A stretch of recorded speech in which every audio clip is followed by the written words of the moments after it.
Baik. Nah, untuk lebih memahami, kita coba lihat studi kasus yang sederhana. Dan kemudian kita nilai dengan SOP akad. Kasusnya seperti ini. Pada tanggal 10 September 2021 terjadi transaksi jual beli emas di Pegadaian. Nah, di mana pihak Pegadaian menjual emas batangan senilai 10 gram dengan harga 12 juta kepada pembeli atau nasabah Pegadaian. Dengan cara pembayaran tempo cicilan selama 10 bulan. Emas diserahkan saat transaksi ya, dengan pembayaran DP senilai 2 juta. Dan ada biaya administrasi ya, senilai 250.000. Ijab yang diberikan dari Pegadaian itu saya jual emas 10 gram seharga 12 juta secara tempo 10 bulan dengan DP 2 juta dan administrasi 250.000. Kemudian nasabah melakukan qabul, saya terima, selesai. Ya. Nah, dengan kasus yang sederhana ini kan banyak terjadi sebenarnya seperti ini. Ya, di Pegadaian-Pegadaian ya memang ini terjadi. Lalu bagaimanakah analisa terhadap akad ini menggunakan SOP akad? Memang biasa ya kalau lagi belajar itu dikasih kasus yang sederhana. Tapi nanti kalau tugas kasusnya sedikit rumit.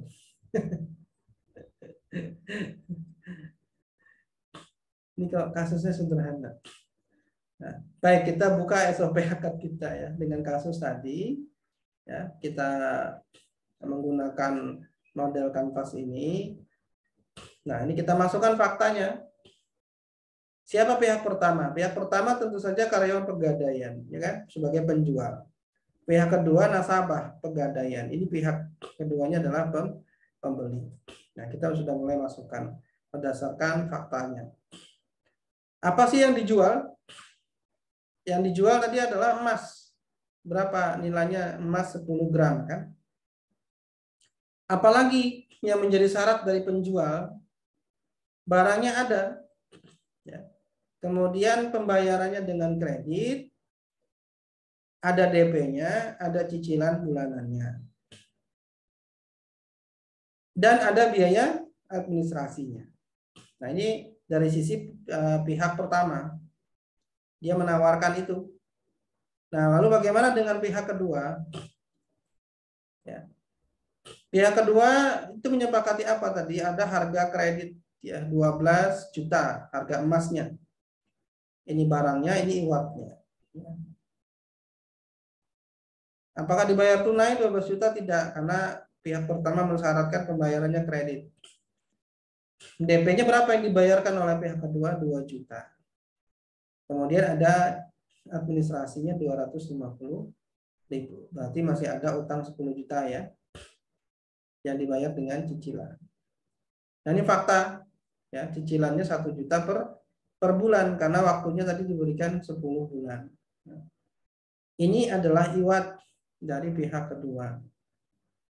Baik, sampai di sini terlihat jelas ya antara pihak pertama dan kedua. Sekarang ijabnya bagaimana dari pihak pertama?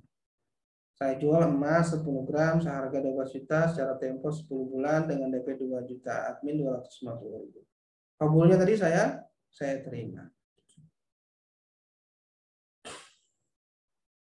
Kapan terjadinya? Terjadinya di Pegadaian 10 September. Ini kesatuan majelis akad. Terjadi di tempat yang sama.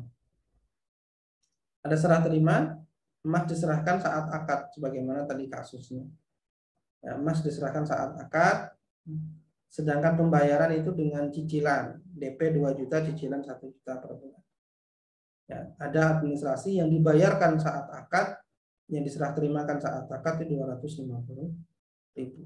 Nah, ini fakta dari fakta dari kasus tadi ya. Nah, sudah jelas ya. Nah, sekarang dengan melihat fakta ini, kita harus menentukan jenisnya. Ini jenis apa ini? Jenis akad apa? Nah, itu harus jelas bagi kita. Karena kita akan menghukumnya berdasarkan itu. Ya, kalau melihat dari fakta ini, berarti ini adalah jual beli, akad jual beli emas secara kredit, kan gitu ya.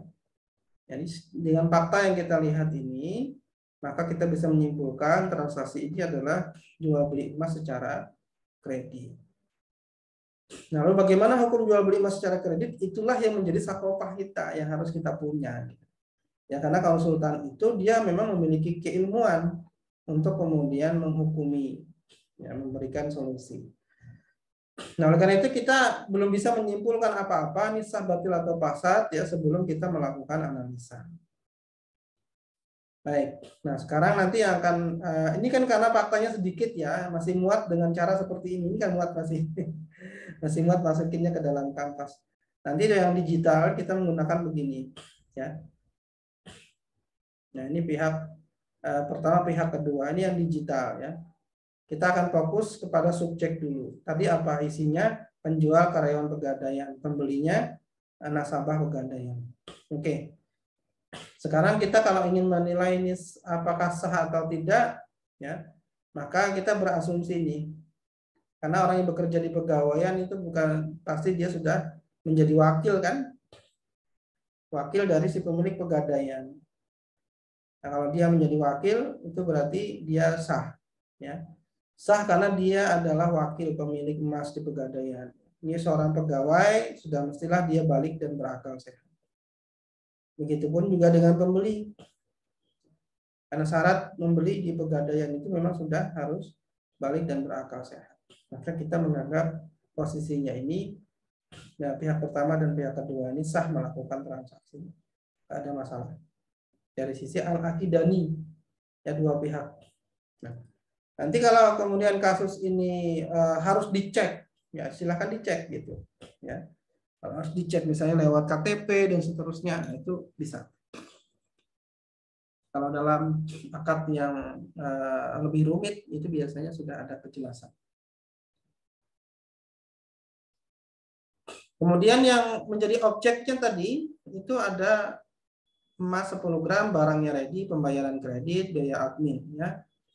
Ini dari iwatnya harga kredit 12 juta, DP 2 juta, adminnya 250.000, cicilannya 1 juta. Baik. Sekarang kita nilai satu persatu fakta ini. Ya, untuk produk boleh nggak jual emas? Ya, sah karena emas itu bukan barang haram dan bukan barang najis, kan begitu. Kita menghukuminya. Kemudian barangnya ada.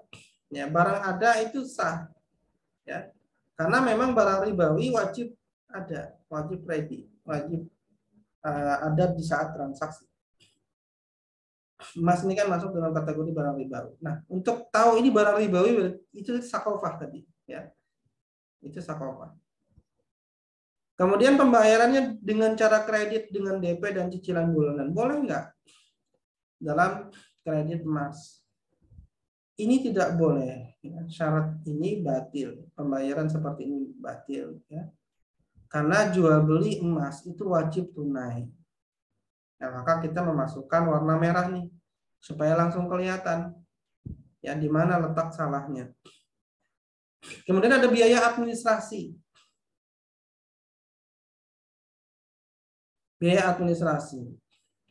Ini juga batil. Kenapa batil? Ya karena menggabungkan antara ijarah dengan al-bai, dengan jual belinya. Multi akad. Nah, ini kita menghukumi dari sisi produk. Kemudian iwatnya bagaimana? Harganya ada 12 juta, harga jelas sah karena harganya jelas. Kemudian ada DP. DP 2 juta itu berarti pertukarannya itu sah untuk 2 juta saja. Emas tadi itu. Ya berarti hanya sah untuk yang 2 juta. Sedangkan 10 jutanya itu tidak sah karena apa? Ya harusnya tunai semuanya, tapi yang ditunai cuma 2 juta. Maka sah hanya yang 2 juta. Kemudian ada admin 250.000. Ya, kalau dari sisi nilainya saja itu upah yang jelas. Upahnya jelas, tapi transaksinya kan bukan transaksi, malah upah mengupah. Nah, cicilan 1 juta ini tidak boleh karena harus tunai, ya, sedangkan ini tidak tunai. Maka kita memasukkan analisanya seperti itu. Ini untuk posisi objek. Sekarang kita lihat ijab dan qabul. Apa yang dikatakan oleh si penjual pegadaian tadi? Dan bagaimana qabulnya? Saya terima. Dari sisi lafaz ini tidak sah. Karena lafaz ini menyatakan jual beli kredit terhadap emas dan ada biaya administrasi. Maka ini ijab yang tidak boleh. Ya, yang pertama keharamannya karena emas itu tidak boleh kredit, yang kedua adanya penggabungan. Sedangkan dari sisi qabul, ya, maka kalimat seperti ini tidak masalah. Ya, ini lafaz yang jelas saja, hukumnya sah. Tapi kalau ini lafaznya tidak boleh seperti itu. Jadi kalau misalnya ini diperbaiki dan ini tidak perlu dirubah, maka sudah sah gitu. Yang bermasalah dari kedua jenis lafaz ini, ya, itu ada pada ijab gitu. Jadi ini nanti kalau saya tidak rubah, sedangkan ini yang saya rubah, maka ini ijab qabulnya jadi sah gitu. Ya, jadi maka kita tidak akan merubah ini, maka lafaz ini sudah cukup. Ya. Sekarang kita lihat ada kesatuan majelis akad dan serah terima. Terjadinya di pegadaian, tanggalnya jelas. Ya, ini kemudian emas diserahkan saat akad, kemudian uang diserahkan DP 2 juta, dicicil 1 juta. Ada diserahkan juga di administrasi 250.000. Nah, dari kesatuan majelis akad, ya kita melihat bahwa ini sah karena dilakukan di satu majelis, yaitu di pegadaian di tanggal tersebut. Dan keterpautannya, ya lafaz ijab dan qabul itu terpaut. Ya. Berarti tidak ada masalah. Bukan yang satu bilang saya jual, yang satu bilang saya sewa. Itu tidak terjadi seperti itu, berarti lafaznya terpaut. Emasnya diserahkan pada saat akad, itu betul, ya. Karena sesuai dengan syarat jual beli emas. DP dan admin tidak boleh karena kredit dan multi akad. Ini langsung kita hukumi keduanya. Nah, jadi dengan begitu, ya, dengan menggunakan kanvas ini secara keseluruhan, kemudian kita bisa melihat seperti ini. Nah, ini kalau kita sudah bawa ke kanvas besar, ya, yang kita lihat ini ada biru dan merah. Keterangannya biru itu sah, kemudian yang merah itu batil. Ya, jadi ada pada beberapa posisi yang mengakibatkan, ya, yang harus kemudian kita perbaiki. Nah, jadi kalau kita lihat seperti ini, ya, ini sudah terjadi jual beli emas secara kredit dan multi akad, maka kesimpulan kita akad ini hukumnya batil. Nah, di sini kesimpulan kita. Akad ini hukumnya batil. Kita masukkan waktu analisa misalnya, kemudian kita buat ini analisatornya siapa. Nah, kalau sudah seperti ini tinggal kita konversi terakhir. Karena kita ini adalah konsultan konversi, kita harus konversi ini menjadi akad yang sah itu bagaimana? Supaya sah. Nah, tadi, ya, ini jual beli emas itu harus tunai.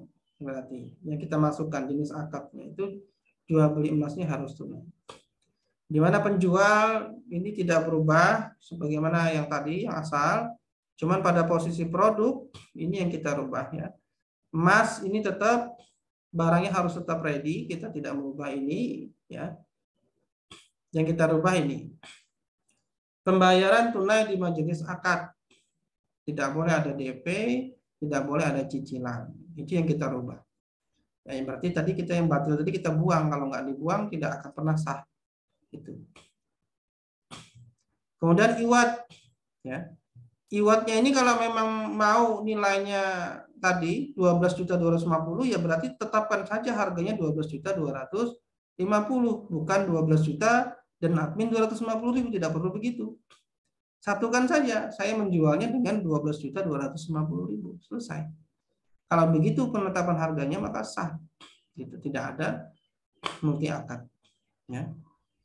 Sehingga ketika itu harus sesuai ijabnya, maka ijabnya harus dirubah.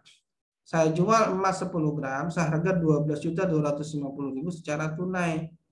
Karena itulah yang diinginkan, mendapat 12.250.000. Maka ketika dia menjawab saya terima, ya, ini lafaznya jelas sah. Jadi ini fakta yang tidak diganti, ini berarti sesuai saja sudah dengan bentuk akadnya ya. Ini kan fakta awal ya, kalau warna-warna ini ya, fakta-fakta awal. Termasuk harga tadi. Hanya saja tadi kan harganya dipisah. 12 juta plus 250.000. Sudah digabung saja harganya. 12.250.000. Jadi tetap tidak merubah apa yang menjadi fakta awal. Yang diinginkan harganya segitu. Kemudian terjadi di pegadaian, ini sudah tidak perlu kita rubah, ini sah satu majelis, tinggal kemudian serah terima. Tadi ada yang bermasalah. Ya. Emas sudah diserahkan saat akad, ini betul, tapi kemudian pembayaran ini harus diserahkan saat akad. Harganya 12.250.000, ini wajib diserahkan saat akad, tidak ada DP, tidak ada kredit. Nah, begitulah kita menggunakan kanvas SOP akad ya dalam kasus yang sederhana, tapi jelas bagi kita di mana kebatilannya, di mana kesahan dari transaksi itu. Baik, demikian Bapak Ibu ya terkait dengan model dari SOP akad ini ya, bagaimana paradigmanya dan bagaimana penggunaannya serta contoh kasusnya. Demikian pemahaman soal ya. Kita simpulkan kalau sudah seperti ini, ya ini sah dan kita masukkan analisa polnya. Allah alam, silakan kalau ada yang mau didiskusikan.